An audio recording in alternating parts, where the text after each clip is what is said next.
Une idée fausse et généralement reçue, c'est qu'il suffit de mettre une réunion, une assemblée sous la protection du sang de Christ pour qu'elle soit parfaitement préservée des influences mauvaises, des puissances sataniques. Que nous enseigne le Nouveau Testament au sujet du sang du Seigneur? Le sang du Seigneur nous purifie de tout péché, si nous marchons dans la lumière et si nous confessons nos péchés. 1 Jean 1, 7, 9. Puis, le sang de Christ nous donne accès dans le Saint des Saints, par sa vertu purificatrice, Hébreux 10, 19. Et enfin, le sang de Jésus est à la base même de la victoire sur Satan, parce qu'il purifie de tout péché confessé, Apocalypse 12, 11.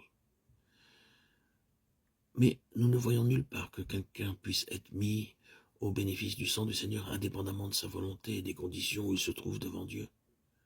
Si l'efficace du sang de Christ est réclamée sur une assemblée et qu'une seule personne donne prise sur soi à Satan, rien n'empêchera alors l'ennemi d'agir sur le terrain qu'il possède en cette personne. Lorsque des croyants qui ont atteint des degrés divers de croissance et d'expérience spirituelle se trouvent réunis et que la vertu du sang de Christ est réclamée, elle se manifeste immédiatement en purifiant l'ambiance, l'atmosphère où demeurent les mauvais esprits, car le Saint-Esprit rend un témoignage immédiat à sa vertu purificatrice. Lisez au chapitre 12 de l'Apocalypse ce qui nous est dit à ce sujet. Ils l'ont vaincu par le sang de l'agneau. Toute conception erronée sur la vertu protectrice du sang de Christ peut donc avoir de très graves répercussions, puisque les fidèles peuvent se persuader qu'ils sont à l'abri des atteintes de Satan, quelles que soient leurs conditions individuelles vis-à-vis de Dieu. Alors que s'ils ont donné prise à l'adversaire, même sans le savoir, ils sont au contraire très exposés à ses coups. Une autre erreur courante, c'est qu'une saison d'attente doit précéder la descente du Saint-Esprit.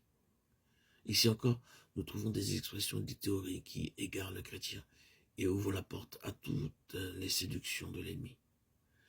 Si nous voulons une nouvelle Pentecôte, il nous faut attendre, comme le firent les disciples. Tel fut le mot d'ordre que se passèrent les fidèles en s'appuyant sur Luc 24, 49 et Actes 1, 4. Et nous avons entendu jusqu'à ce que les incursions de l'adversaire dans nos réunions, nos assemblées dites d'attente, nous aient obligés à retourner aux Écritures pour les sonder sur ce point.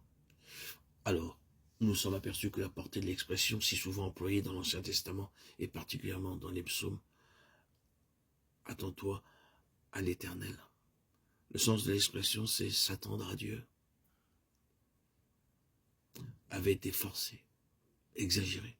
L'attente à Dieu pour qu'il répande son esprit s'était prolongée durant des mois et des années, alors que 10 jours seulement séparèrent l'ascension de la Pentecôte. Et pour quelques-uns, cette attente aboutit à une invasion d'esprits séducteurs qui leur ouvrit brutalement les yeux. Que dit l'Écriture concernant cette attente de l'esprit? Les disciples attendirent 10 jours, mais nous ne voyons pas qu'ils attendirent passivement. Au contraire, ils s'adonnèrent à la prière et à l'oraison jusqu'à ce que le temps fût venu de l'accomplissement de la promesse du Père. Cette attente que recommande le Seigneur, Acte 1, 4, n'est plus observée sous la dispensation chrétienne une fois que le Saint-Esprit est descendu. Nulle part dans les actes ni les épîtres, les apôtres ne recommandent aux disciples d'attendre. Au contraire, ils emploient en toute occasion l'expression « recevez », Acte 14, 2. Le mot grec employé pour « recevez » implique l'action de saisir.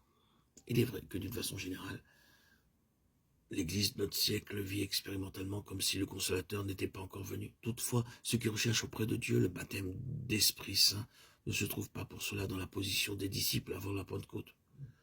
Depuis les jours de la première descente du Saint-Esprit, d'autres Pentecôtes ont visité la terre, mais ce fut chaque fois sans cette attente préalable qu'observèrent les apôtres. Voyez donc Acte 4, 31.